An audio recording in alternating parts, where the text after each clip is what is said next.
தாயின் தவப்பூதல்வர், போர்பந்தர் மண்ணில் பிறந்த உத்தமர், உலகிலுள்ள தலைவரிலே உயர்ந்து நிற்பவர் நம் மகாத்மா காந்தி.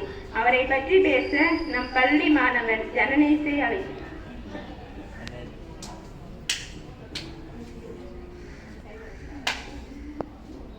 அனைவருக்கும் காலை வணக்கம்.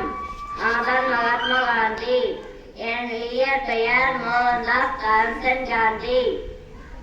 நான் குஜராத்தின் போர்பந்தரில் 1969ஆம் ஆண்டு அக்டோபர் 20ஆம் தேதி பிறந்தேன். இந்திய விடுதலைக்காக அகிம்சை வழியில் பாடுபட்டேன்.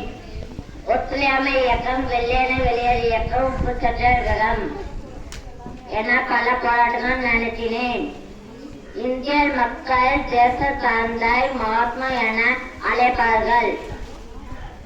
நன்றி.